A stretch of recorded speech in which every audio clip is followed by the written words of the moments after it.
titulado Diálogos con el escogido de Re, Ramsés II y su legado colosal. Em, no sé si me puedes permitir compartir la pantalla, por favor, para pasar con el texto.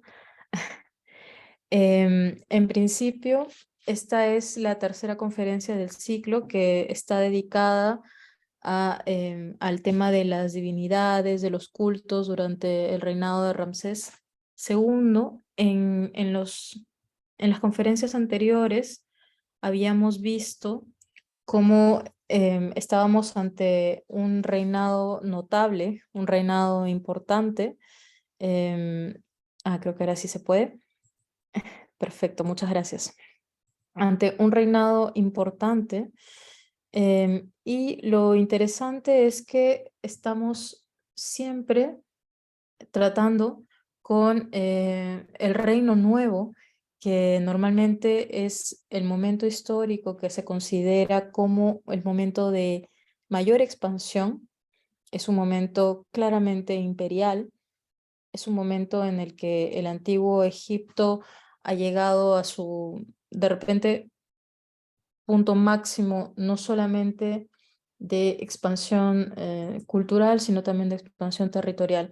Entonces, en la primera conferencia habíamos tratado un poco a partir del descubrimiento y del periplo que había hecho la momia de Ramsés II. Habíamos hecho un poco un recorrido por la egiptología también como disciplina científica, al mismo tiempo que habíamos hablado de su momia, del ajuar funerario y de lo significado y de lo simbólico que acompañaba su ajuar y la manera de representar a los muertos, específicamente a Ramsés II. En la segunda conferencia hemos tratado acerca de un evento histórico bastante importante que ha tenido una gran relevancia, que era fue la batalla de Kadesh, y en un momento tratamos acerca de cómo es que el aspecto simbólico también fue esencial en esta batalla y en definir em, lo que se hacía y cómo después se contaba, ¿no?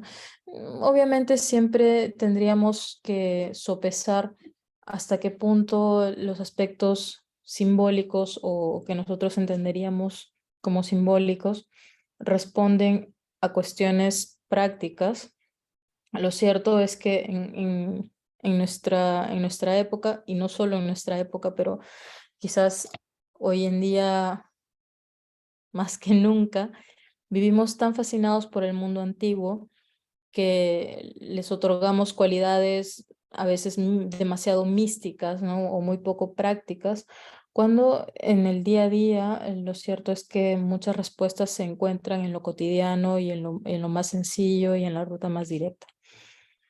Sin más preámbulos, entonces, estamos en esta conferencia última titulada Por los siglos de los siglos, efigies, divinidades y cultos durante el reinado de Ramsés II. Es un título un poco largo y tengo que reconocer que posiblemente no vamos a abarcar en profundidad todos los aspectos que componen este título.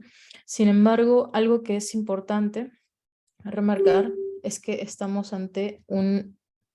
Aquí está. Estamos, habíamos dicho, en un momento en que la religión egipcia o quizás la interpretación de lo sagrado y la estructuración de los cultos habían llegado desde la antigüedad a un punto en que hablábamos siempre de la multiplicidad y de la importancia de mm, no de repente sobreponer un culto sobre otro, y sin embargo luego pasamos por el cisma de Akenatón y luego regresamos a ese punto en donde la multiplicidad de divinidades no solamente era respetada, sino que era deseada, y donde los cultos locales entonces cobraron fuerza, al igual que también los cleros, específicamente el clero de Amón, que es el que la había perdido durante la época de Akenatón. Esto es un poco a nivel general, ¿no? Un poco grosso modo. Ahora, profundizando un poco más en esto y para poder comprender qué es lo que mueve la multiplicidad o uno de los aspectos de la multiplicidad de cultos que se dan en la época de Ramsés II, tendríamos que ver algunos principios de cosmogonía egipcia, que eso es algo que me gustaría comentar con ustedes y que vale la pena, perdón, tomar el tiempo de ver, porque esto nos sirve para comprender en realidad qué es lo que ha pasado a lo largo de la historia del Antiguo Egipto. Vean, no solamente la historia de Ramsés, sino todo, ¿no? Cómo está estructurado. En principio, vamos a aclarar un concepto que es importante cuando nos referimos a cosmología, perdón, a cosmogonía. Estamos hablando acerca de un conjunto de mitos que tratan sobre el origen del universo, pero a diferencia de eh, la cosmología, digamos, nos habla de la estructura y la naturaleza de este universo. Nos dice cómo nace este universo. En cambio, la cosmogonía nos explica cómo es el mundo, es decir, cómo funciona el universo, ¿no?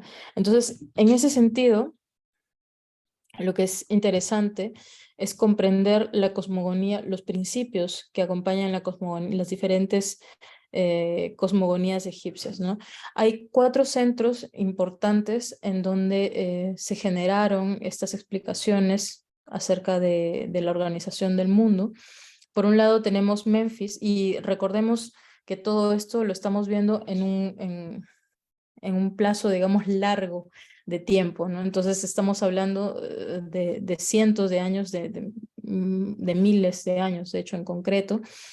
Y entonces hay que ver también que el centro de poder, tanto político como religioso, que no había diferencia en realidad, ha cambiado durante los siglos. Entonces las capitales, digamos, han ido yéndose más hacia el sur a lo largo de la historia del Antiguo Egipto. Recordemos entonces que antes teníamos un espacio geográfico mucho más estrecho, ¿no? Así que el centro es, a ver si podemos ver de repente en nuestro mapa. Bueno, nuestro mapa que es un poco delicado, ¿no? Pero bueno, por aquí por la zona de Giza, en esta parte que estoy señalando con la flecha, está Memphis. Luego Heliópolis la tenemos un poquito más al norte, que está por esta zona, donde estoy marcando. Luego tendríamos Hermópolis, que más bien está hacia esta zona, bien. Y luego Elefantina, que ya nos estamos yendo hasta aquí, hasta muy al sur. Entonces, para regresar con las cosmogonías, lo más importante, por ejemplo, de la cosmogonía menfita, no, entonces hablamos de la cosmogonía menfita, la cosmogonía heliopolitana, la hermopolitana y la elefantina. Lo importante de la cosmogonía menfita es que el mundo se crea a través de la palabra. Y entonces hay un demiurgo que está, que es el agente creador. En Heliópolis, en cambio, el agente creador es Atum. Atum, que también es entendido como el sol, uno de los aspectos del sol, porque existen muchísimos aspectos solares, y él procede a la creación del mundo a través de medios fisiológicos. Depende de la versión, puede ser esputo o puede ser eyaculación. En la cosmogonía hermopolitana, tenemos más bien la presencia de una multiplicidad de divinidades, lo que llamaríamos la Ogdoada hermopolitana, y aquí intervienen varios dioses al mismo tiempo que varios procesos, ¿no? Luego, en la elefantina, tenemos la presencia de un ser llamado Unum, que crea más bien todo a partir de la arcilla. Y esto nos suena un poco familiar, porque si recordamos de repente la tradición a la tradición a la que respondemos, ¿no? El hombre ha sido creado de barro, ¿no? Entonces, suena más o menos familiar. No quiero decir que nos venga de aquí, pero quiero decir que podemos comprender que alguno de los principios corresponda a esto. La primera figura que les enseño aquí, esta es la forma como se escribe Nun. son 3 Ns, que son este símbolo del río, como el agua en realidad, y las vasijas también, y luego hay un determinativo. El Nun es el océano primordial, que tiene como característica ser informe, oscuro, silencioso. Es como, es una masa de puro potencial, ¿no? Es aquel vacío primordial que en realidad no está vacío, sino que está lleno de potencial. Entonces es como un agua en la que está todo, está absolutamente todo y que de ahí va a salir algo en potencia. Iré un poco más rápido porque de repente no hace falta que les detalle todo esto, pero sí para entender algunos de los ciclos que corresponden a lo que estamos viendo en los cultos de Ramsés II. Tenemos otro elemento importante que es el montículo primordial, que lo estamos viendo en esta especie de pirámide. Nos señala la dicotomía a partir de aquí, ¿no? Cuando surge este montículo primordial de estas aguas primordiales, que es el Nun, surge la dicotomía también, ¿no? Entonces tenemos la tierra, el agua, la forma, perdón, y lo informe, el orden, el caos, que de esto habíamos hablado la semana pasada, cuando tratamos sobre la batalla de Kadesh, el límite, lo infinito, ¿no? Y también al mismo tiempo el centro del mundo. Había comentado entonces que en cada una de las cosmogonías hablamos de diferentes agentes creadores, ¿no? Por ejemplo, aquí les estoy mostrando un ave, el pájaro Venu, que grita, ¿no? Entonces, en teoría, en realidad lo que tienen en común todas estas cosmogonías, estas explicaciones, son que tenemos al principio todo es esta masa de agua informe llena de potencial, de pronto surge un montículo de X tipo y características y de este montículo aparece un agente creador. Entonces, ya sea un ave que grita o una flor de loto o un ser antropomorfo o quien aparezca según la cosmogonía que se cuenta, hace una acción y esta acción hace que las cosas empiecen a tomar forma, ¿no? Entonces surge la luz, con la presencia de la luz empezamos a distinguir de formas, límites y una cierta idea de orden, ¿no? Entonces, a partir de aquí nosotros podríamos ver la intervención de diferentes agentes creadores y esto tiene también, como hemos visto en el mapa, un componente regional importante, ¿no? Entonces tendríamos que ver un poco en esa perspectiva los diferentes ciclos que se han explicado y que también comentan, es decir, no comentan, sino que validan la comprensión de la organización del universo a partir de ciertos principios. ¿Por qué les digo esto? Porque cuando ha pasado este momento esencial, digamos, el momento primordial, ¿no? de la creación del universo y de la organización de todo, viene entonces, por ejemplo, según la cosmogonía heliopolitana, vienen entonces las creaciones de otras divinidades, ¿no? Entonces teníamos en el centro de esta creación, por ejemplo, a Atum, y de Atum, que como les decía, con su esputo o con su eyaculación, dependiendo de la versión, él crea esta dualidad de divinidades que son Shu y Tefnut. Shu sería el aire seco, ¿no? Y Tefnut sería el aire húmedo o la humedad, ¿no? De Shu y Tefnut se crean otras dos divinidades más que serían Geb y Nut. Y Geb y Nut representan la tierra y el cielo. Dentro de todo esto también hay varios ciclos míticos que se cuentan, ¿no? De cómo logran separar a estas divinidades, ¿no? O qué es lo que ocurre cuando se juntan. Bueno, no hace falta de repente ir tan lejos, ¿no? Pero lo interesante es que tenemos primero estos principios, ¿no? De aire, humedad, que son como unos principios un poco más etéreos y luego tenemos algo un poco más concreto, ¿no? Más sólido. Y después de ello ya tenemos algo mucho más interesante y que nos suena conocido y que lo vamos a ver repetido múltiples veces en las representaciones de Ramsés. Tenemos a los 4 hermanos, ¿no? Llamados también la generación política, a Osiris, e Isis, y Set y Neftis, ¿no? Y ya después de la generación política tenemos entonces a los hombres, ¿no? Entonces, lo interesante de este caso es entonces que estamos viendo este principio de organización, ¿no? Y estamos viendo que existe nuevamente, como habíamos comentado la vez pasada, acerca de las reactualizaciones y las actualizaciones y la magia simpática que se realiza al escribir algo, al dejar un registro histórico escrito en algún lugar que cada vez que se lee o se repita se convierte en una realidad o se fenomenaliza de alguna manera. Tenemos entonces que cada vez que se realiza algo, este ciclo, estos principios de lo único a lo múltiple y no al revés, se reactualizan también en el mundo, ¿no? Entonces, nosotros pasamos a esta explicación, por ejemplo, de la generación política, que nos interesa por el tema de Ramsés, porque tendríamos aquí la aparición de estos elementos que los vemos todos, además, en cierta forma, en las representaciones de Ramsés II. Por un lado, tendríamos clásicamente, y recordemos que siempre que se trata de un ciclo, ¿no? O se tratan de ciclos míticos, Osiris representaría al rey, ¿no? O al faraón. Isis, en cierta forma, sería como la esposa.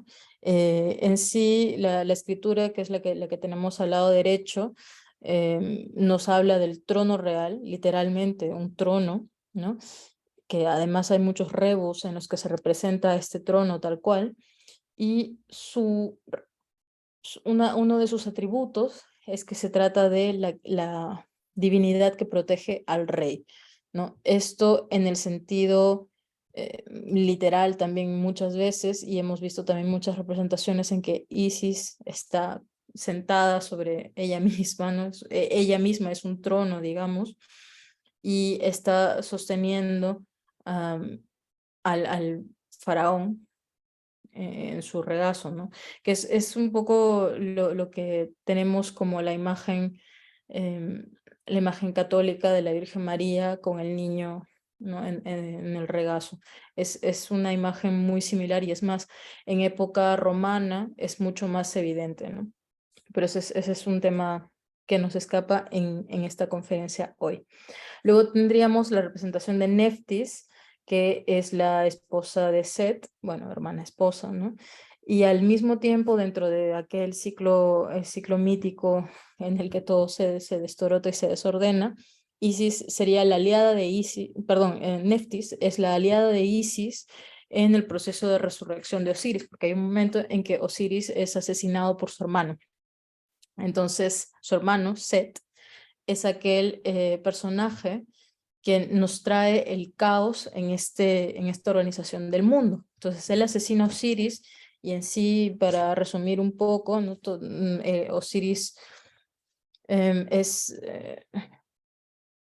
¿cuál sería la palabra? Bueno, le cortan todas las partes del cuerpo y son tiradas por todos lados, regadas por todos lados, entonces se tiene que reconstruir, regenerar, y esta es una de las razones por las que se momifica, ¿no? Y bueno, ya después pasan otras cosas que por hoy no nos vienen al caso. Sin embargo, algo que es importante entonces es tomar en cuenta, considerar que todos estos elementos son importantes para poder mantener en funcionamiento la generación política y por tanto reavivar esta parte, digamos, fundamental, primordial, es importante en todos los cultos que se hagan a posteriori, ¿no? Entonces, Ramsés, como soberano y además como gobernante que ha reinado más años en Egipto, 67 años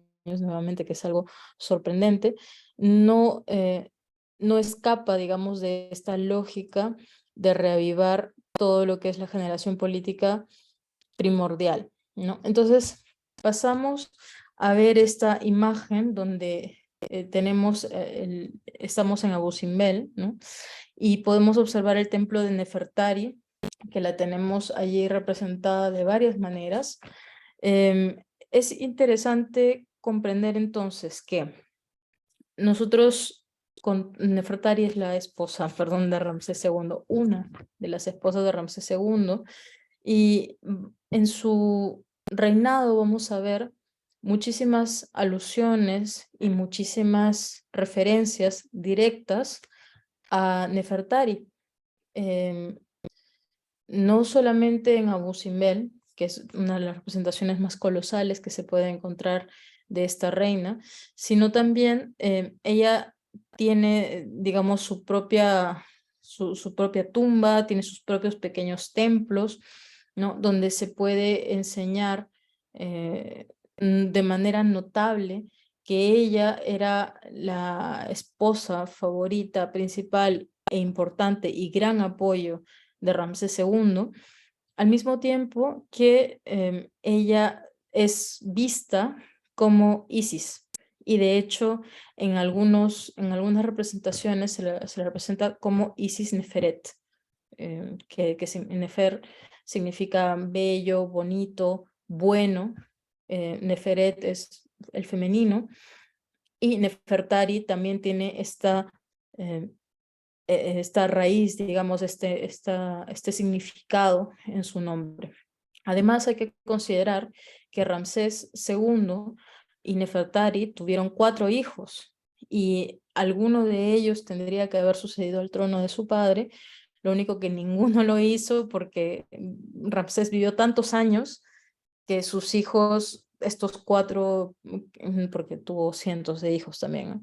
Pero estos 4 de su reina principal fallecieron antes que él. Entonces ninguno llegó a sucederle al trono, ninguno llegó a gobernar, ¿no? Ninguno de estos 4 por lo menos. Pero algo que es interesante entonces es la relación de Ramsés y su familia. Aquí vemos otras 2 representaciones más. Una es de la reina Tuya.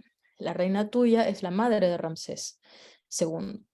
Y madre de Ramsés II significa que es, de hecho, en algunos textos van a encontrar no tuya, sino van a encontrar mutuya. Bueno, mut es madre, en realidad, ¿no? Entonces, madre tuya. Pero cada vez vemos en el proceso histórico, además de las representaciones de tuya, que se la acerca mucho más al lado divino que al lado terrenal. Entonces, mutuya o tuya tenía también una posición muy importante y ya desde antes, porque obviamente ella estaba representada siempre al lado de su esposo, Seti, el padre de Ramsés II. Entonces, Mutuya, ella también tiene sus templos, ella tiene un templo funerario, que es, por cierto, la representación de la reina Tuya la tenemos a la izquierda, ¿no? Bueno, ella tiene, lo dicho, ¿no? Capillas dedicadas a su nombre, en donde ya desde antes de que Ramsés II fuese gobernante, la reina Tuya es representada en esta figura teogámica, ¿no? Es decir, donde se muestra el origen divino de su hijo, ¿no? Entonces hay muchísimas, esto es algo, digamos, es una manera muy clásica de demostrarnos que la dicha generación política, pero de hoy en día, bueno, hoy en día no, de hace 3000 años, pero es decir, de la época, de ese momento, proviene o se lía directamente de la generación política primordial, digamos, ¿no? Donde tenemos aquellos 4 personajes, Osiris, Isis, Nefti, Set, asegurando la existencia de este nuevo faraón. Más allá de esto, Mutuya también tenía una presencia importante en cosas mucho más concretas, ¿no? No solamente su representación teogámica fue importante, sino que también tenemos, por ejemplo, no representaciones, tenemos registros de Tuya, en la participación de Tuya en la redacción, en la negociación del Tratado de Kadesh, justamente de lo que habíamos hablado la semana pasada, ¿no? Entonces, no es poca cosa, ¿no? La familia de Ramsés está presente también.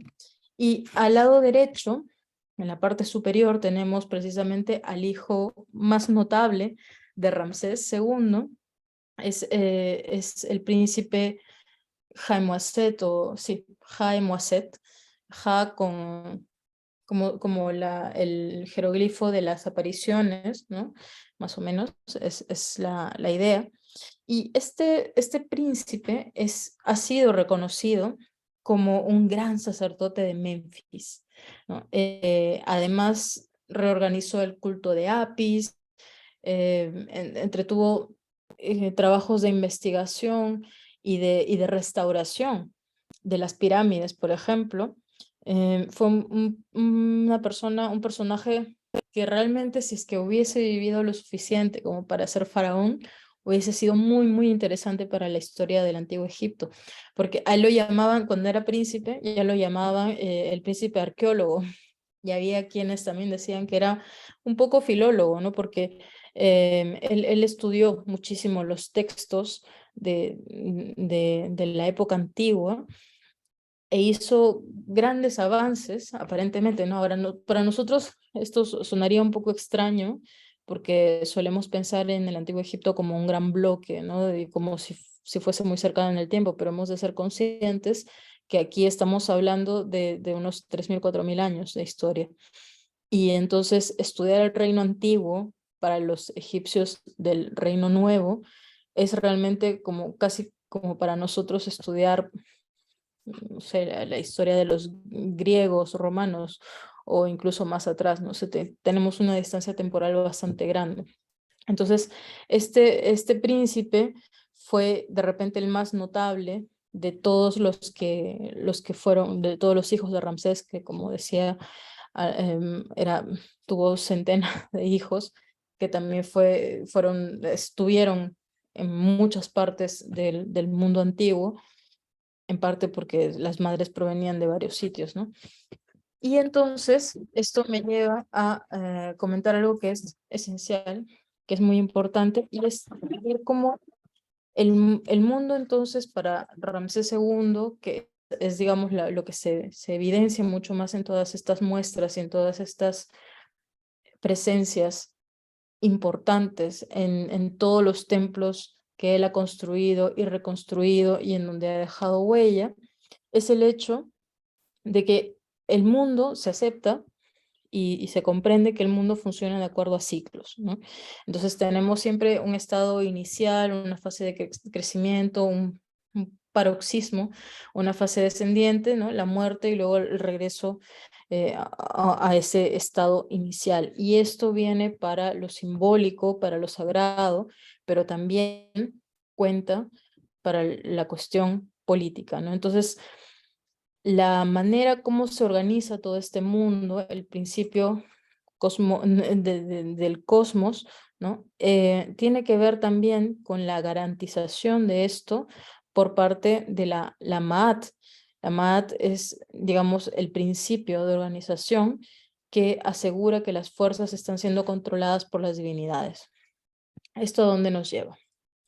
Nos lleva a que nosotros tenemos una muestra en todas las representaciones de Ramsés II, tenemos una muestra de que el culto que se organiza y la cantidad de monumentos y de representaciones en diferentes templos de Ramsés II no solamente se debe al hecho de que él ha tratado de retomar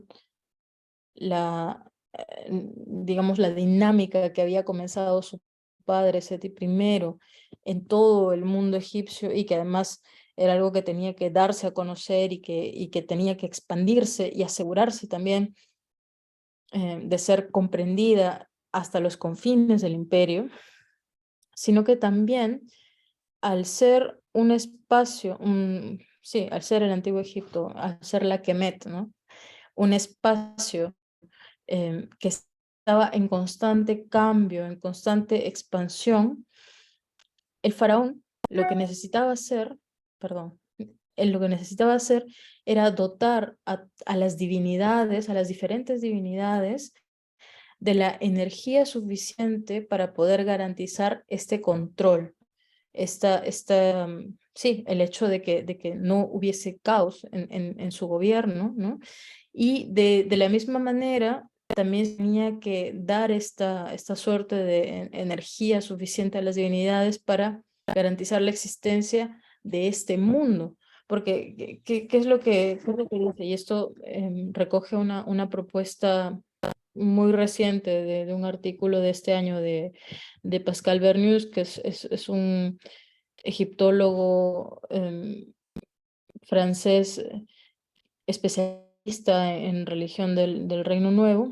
Y lo que propone es que todo este movimiento, toda esta energía que el faraón alimenta a las divinidades para garantizar el orden del universo, el universo desaparecería como pasaría a un estado de no ser, ¿no? Entonces, realmente es importante que todas las divinidades sean tratadas de acuerdo a su posición en el ciclo mítico al que pertenezcan, que sean también alimentadas de la energía que sea necesario. Cuando digo energía, hablo de este movimiento que tiene que ver con la magia simpática, ¿no? De aquí el hecho de que se reprodujeran tantas imágenes y tantas efigies de repente y dando ofrendas, por ejemplo, ¿no? Representando estas ofrendas o representando al faraón o a su familia, miembros de su familia, organizando cultos en favor de estas divinidades, ¿no? Entonces, en cierta forma, toda esta cantidad de templos que son expandidos o que son refaccionados o que son construidos, incluso la ciudad misma de Pi Ramsés, una suerte de fábricas cuya función es en realidad trabajar esta perpetuación del mundo bajo la responsabilidad del faraón, ¿no? Que es en sí el mandatario terrestre del Dios creador, cualquiera que sea la cosmogonía por la que nos queramos regir, ¿no? Además, recordemos que en esa época de gobierno de Ramsés II, todos los lugares que están presentes en esta cosmogonía, en estos ciclos que les he comentado al principio de la conferencia, existen y mantienen también muchísimos cultos locales, ¿no? Entonces, esto es algo importante y es algo también que contar para todo esto que es el orden universal, ¿no? La restauración entonces y la ampliación de las obras de su padre, de Seti I, hace que Ramsés II tenga o haga un especial hincapié en la región de Abidos, porque es la ciudad de Osiris. Y hay una gran importancia, o se le otorga una gran importancia al mito de Osiris en la afirmación de la sucesión dinástica. Entonces podemos ver aquí en dos figuras en esta diapositiva. Tenemos por un lado a Osiris, que es el que está representado en el lado izquierdo, y en el lado derecho tenemos a Re-Orakti, que es algo interesante. En la narrativa preferida de los ejemplos en donde Ramsés II ha dejado huella, tenemos la presencia de Osiris en su forma Unenefer y a Re en su forma Orakti. Ahora, para explicar esto de la manera más fácil, como que Osiris Unenefer, pero acaso Osiris no es solamente uno, como que Re Orakti, pero ¿qué está pasando aquí? Esto es algo que ocurre mucho en el Antiguo Egipto y lo primero que tendríamos que hacer es quitar el velo de entendimiento que tenemos de los egipcios vistos a través de los ojos de los griegos, ¿no? Nosotros cuando pensamos en multiplicidad de dioses pensamos, este es el dios del sol y este es el dios de la oscuridad y este es el dios del inframundo, etc.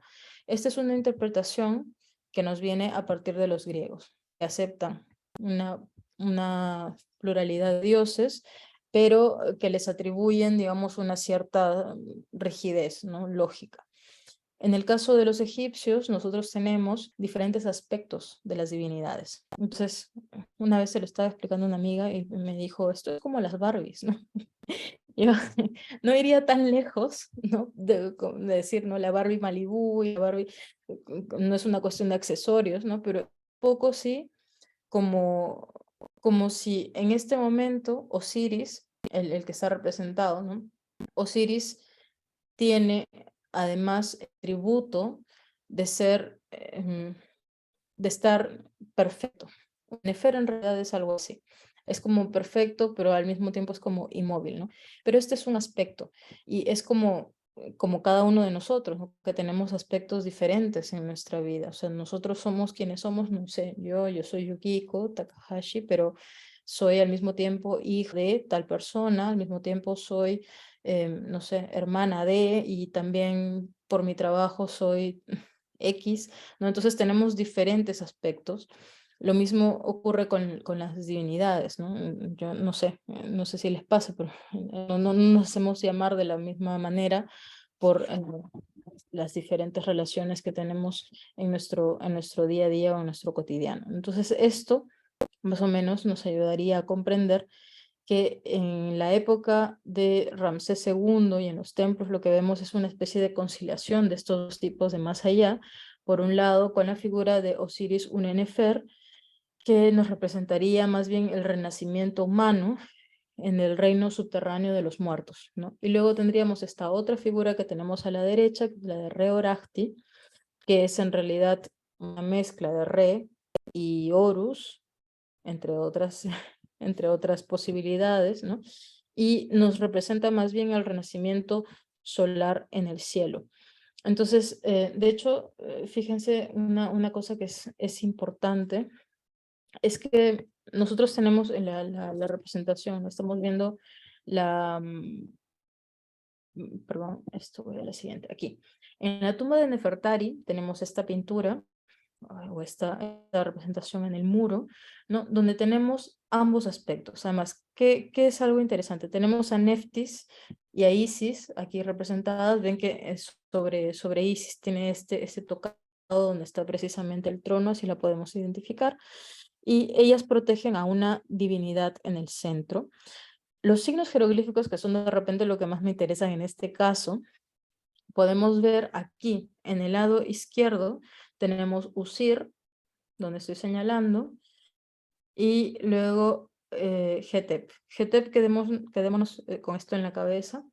Al otro lado tenemos Ra y la representación de Ra, la divinidad, ¿no? Y luego también tenemos Mhetep. Hay otras cosas más que están escritas allí, pero por ahora vamos a dejarlo allí. ¿Por qué razón? Lo que nos está diciendo, tanto en el lado izquierdo como en el lado derecho, es Osiris se encuentra en reposo, pero en tanto que Re. Y al mismo tiempo nos hace el juego inverso, ¿no? Re se encuentra en reposo en tanto que Osiris, ¿no? Entonces, la traducción que se le ha dado, o que le ha dado por ejemplo, Scalvernius, es en reposo. Pero en reposo, nosotros en castellano, la palabra Hetep, que es una mesa de ofrendas en realidad, no la traducimos solamente de esta manera, también la traducimos por paz, hemos visto que hay una especie de inmovilidad, ¿no? Es la idea en realidad de inmovilidad. Pero ¿a qué nos lleva esto? Esto nos lleva a comprobar que realmente estamos tratando de una capacidad específica de cada una de estas divinidades. Ahora, cuando decía lo de un Nefer, no es cualquier Osiris, sino es Osiris el perfecto, de hecho, el inmóvil. Ahora, ¿por qué es perfecto? Esto de repente requiere de de ir un poquito más allá, pero Osiris es una momia, ¿no? O está momificado, mejor dicho. En esa momificación existe una inmovilidad no solamente física, sino lo que hay es un tiempo que se ha detenido. Entonces el tiempo realmente no pasa. Y es tanto así, o el devenir digamos, es tan lento que al final se convierte en un lugar. Es un juego extraño de espacio y tiempo, pero existen tiempos que son eternos y al ser una temporalidad eterna, son en realidad un espacio. Entonces, un Nefer es en realidad esto. Ahora, la capacidad máxima de Osiris es de renacer en el mundo, en el mundo subterráneo, en el mundo de abajo, ¿no? En el más allá. Esta capacidad es posible gracias a un movimiento, pero es a un movimiento cíclico para el cual necesita hacer exactamente el mismo viaje que realiza el Sol, Reoracti, además. Y por eso no es cualquier Re, sino que es Reoracti. Reoracti, aquí solamente representamos a Re, pero tenemos la idea de la barca solar, que es la que realiza el viaje por el inframundo para regresar a la luz del día. Entonces hay uno que hace el viaje por la noche y otro que hace el viaje por el día y se van turnando en estos ciclos infinitos y perfectos para poder garantizar entonces la capacidad de renacimiento y por tanto la capacidad de que siempre haya alguien que garantice que hay alguien gobernando en el trono. En cualquier caso, ahora mismo, ¿quién sería? Ramsés II. Entonces, es importante, esto está dicho de una manera un poco burda de repente, ¿no? Porque realmente requiere de muchos más elementos, ¿no? Para poder profundizar en esta explicación y sobre todo de varios principios em, a los que responde de repente la estructura de la religión egipcia, ¿no? Entonces estoy simplificando mucho aquí, pero algo que es importante entonces es ver cómo en todas las expresiones, incluso porque aquí, como les decía, es algo, no es ni siquiera directamente un espacio de Ramsés II, es la tumba de Nefertari. Y tenemos esta representación, y no es por pura coincidencia, ¿no? También Nefertari es un lugar que se juega garantizar el trono del sucesor. Entonces eso también es algo importante. Ahora bien, en cuanto a los cultos, aquí vemos, habíamos hablado la vez pasada de diferentes construcciones que se han hecho a lo largo y ancho de Egipto, y les comenté que no solamente había habido cultos en la zona de Abidos, sino que también teníamos una gran exuberancia gráfica, ¿no? Bueno, Abidos lo tenemos a la derecha, luego tenemos la gran obra, la cuestión monumental que habíamos visto en Abu Simbel, ¿no? Pero también tenemos muchos trazos en Karnak, en Luxor, en Heraclópolis, en Memphis, vamos a nuestro mapa, ¿no? Y habíamos visto que había extensiones también en la región de Biblos, en Sirio-Palestina, que ya se nos escapa un poco, al oeste, perdón, hasta la zona de el Alamein y el sur, hasta Nubia, ¿no? Entonces habíamos llegado bastante lejos. Y luego, obviamente, no podemos ignorar la existencia y la presencia de Pi Ramsés en el delta oriental, lo tenemos aquí arriba de todo, ¿no? Y las grandes, digamos, victorias.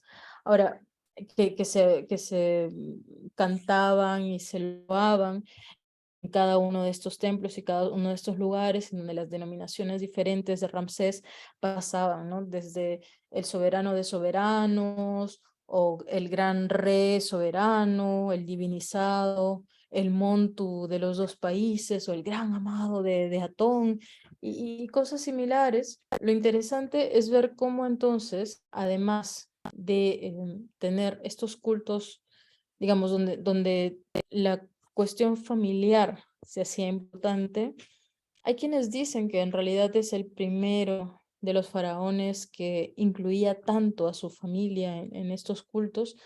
Yo diría que no habría que olvidar a Kenatón. solamente tenerlo en cuenta, ¿no? Si bien es otro proceso muy diferente, Akenatón también es uno de los faraones que se ha representado de manera simbólica con sus hijas, con su esposa, ¿no? Y se representaban siempre como familia, recibiendo, ¿no? En los rayos de Atón, con esas manitos que salían, ¿no? Entonces, sí hay muchas representaciones que se han hecho previamente, sin embargo, nunca se han considerado quizás tan vitales como ha ocurrido en la época de Ramsés II en todos los sentidos, ¿no? Porque no es que se haya dejado de considerar otro tipo de cultos, sino que tenían que pasar sí o sí por estas adaptaciones, tenían que estar presentes en todos los templos, en todas las regiones, y esto lleva a algo también importante, y por eso dejo aquí el mapa. Es importante que veamos que hay diferentes adaptaciones a los cultos locales y la presencia de nombres divinizados en cada región. Entonces tenemos templos dedicados, como les había comentado, ¿no? A Ra, a Amon-Ra Orachti, Amon-Ra Orachti Atom, ¿no? O Atum, ¿no? A las diferentes variedades, variantes, expresiones de las divinidades según la región en la que estaba el templo o el lugar sagrado em, puesto por Ramsés o restaurado por Ramsés II, ¿no? Y luego una cosa también que es importante rescatar, y perdónenme, voy a tratar de no escaparme en el tiempo, es el culto a Set, ¿no? En sí esto es todo un tema casi, hemos visto en los ciclos cosmogónicos, habíamos visto que Set está presente, ¿no? Y hemos visto que es llevado de repente la peor parte, ¿no? Porque no tiene nada de simpatía el haber matado a su hermano y esparcido sus partes por todo Egipto y generado el caos. Y es una divinidad que siempre se ha relacionado con el caos. Y sin embargo, el culto familiar de Ramsés II no puede ignorar a Set, porque precisamente vienen de una región en donde se daba el culto a Set, que eso era normal, y tanto es que miren el nombre del padre, ¿no? Seti, Seti primero, es un rey, un faraón directamente relacionado con esta divinidad. Pero lo interesante fue el trabajo que hizo Ramsés a partir ya no solo del nombre, ¿no? Sino a partir de los cultos locales, y ha llegado a más bien darle la vuelta, ¿no? A esta, de repente, aprehensión que podría haber o este desagrado que podría tener muchos antiguos egipcios con respecto a esta divinidad, o de repente cierto temor también, ¿no? Porque al ser una divinidad del caos o caótica, estaba muy relacionada con precisamente los principios que no se querían tener en cuenta, ¿no? Para poder tener un reinado próspero y en orden, ¿no? Y sin embargo, Ramsés II logró colocar a Set como defensor de la barca de Re, que esto es cierto, porque ese es un tema de la teología heliopolitana.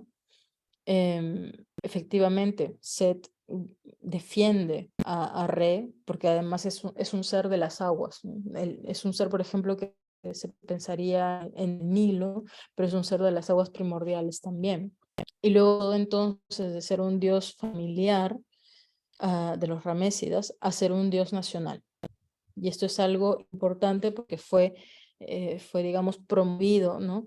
Al lado de Amón, al lado de Re-Orachti, al lado de Ta, como una divinidad epónima que incluso aparece, si recuerdan cuando hablamos de la batalla de Kadesh, como una divinidad tutelar de una de las armadas de Ramsés II, ¿no? Recuerdan que habíamos hablado de los batallones, ¿no? Diferentes, hay uno que es la división, hay una que es la división Set, precisamente. Entonces vemos que hay unos cambios allí importantes que se dan. Ahora, para finalizar, discúlpenme que no queda mucho tiempo, hay un tercer aspecto que me gustaría ver y dejo aquí a la familia, pero también las dejo em, porque hay cultos que se dan, digamos, los llamaban como de corazón, ¿no? Pero son cultos que se dan más bien en la esfera privada, que son cultos a divinidades, sí, eso es muy, muy importante, pero lo que más o menos se trata de ensalzar aquí es la posibilidad de una relación personal o más personal entre las divinidades y las personas y los hombres del común, ¿no? Entonces, ya desde el Reino Medio tenemos muchos aspectos de lo que se llama la piedad personal, ¿no?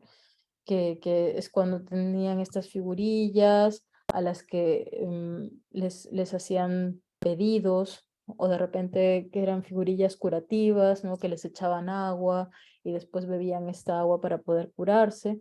Pero digamos que son como cultos que son muchísimo más personales, en donde hay una relación mucho más directa con las divinidades o con sus representantes, ¿no? Y que también tiene el principio de poder mantener cierto orden en este universo, ¿no? En el Reino Nuevo, entonces lo que estamos viendo es que hay una concepción que de vez en cuando hay que reconocer que pone en duda las, digamos, las instituciones terrestres, ¿no? Y entonces hay muchísimas divinidades a elección con quien la persona decide mantener o entretener una relación más directa, ¿no? Entonces, en la época de Ramsés II, lo que se ve muchísimo es la presencia de oráculos, por ejemplo, y recordemos que además hay procesiones grandes que se organizaban en el Reino Nuevo en general, y en estas grandes procesiones donde llevaban a las divinidades de un templo a otro, por ejemplo, o de una orilla del Nilo a la otra, se daban estas prácticas oraculares en donde la gente podía hacer preguntas, ¿no? Y esto es parte de la relación, digamos, personal, ¿no? Con estos, y que obtenían una cierta perdón, un cierto tipo de respuestas. Ahora, obviamente eran preguntas de sí o no, no eran preguntas que iban mucho más allá, pero había ocasiones para poder realizar esto, había las fiestas organizadas para esto, y durante la época de Ramsés II hubo muchísima promoción de este tipo de eventos o de este tipo de momentos que permitían a las personas expresar su piedad personal de una manera abierta, de una manera evidente, ¿no? Y entonces esto es algo que viene ya desde finales de la dinastía 20, pero al mismo tiempo lo interesante era que al ser integrada dentro de las prácticas digamos, institucionalmente se daban, había menos recelo entonces por la concepción de la autoridad política, ¿no? Porque realmente si es que ellos promueven de manera institucional la relación personal con las divinidades, ¿no? O las consultas oraculares, la presencia de estatuillas y de pequeños altares en los hogares, en las casas, y de simplemente poder entretener esta relación personal de los seres normales y corrientes con una divinidad sin tener que pasar por intermediarios necesariamente. Entonces no había razón para desconfiar de la autoridad política, ni de su interés moral, ni de absolutamente nada, ¿no? Entonces, esta es una, digamos, de las cosas, o es uno de los elementos que son también interesantes acerca de los cultos y de los cultos que se dan y del sistema político y religioso que se entretiene en la época de Ramsés II. Hasta aquí hemos llegado, entonces. No sé si alguien tiene alguna pregunta, alguna duda, Uy, nos quedamos 4 gatos. Espero que todos los demás estén en las jornadas de la India, que han empezado recién. ¿Alguien tiene alguna pregunta, alguna duda?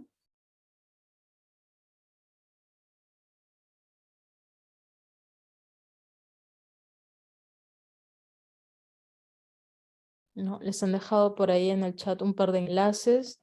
Por un lado, están para validar la asistencia y por otro lado, bueno, creo que está para las preguntas, ¿no? No sé. Bien, silencio absoluto. Entonces, sin más que decir, les agradezco muchísimo a todos y todas por su participación en este ciclo de conferencias dedicados a Ramsés II.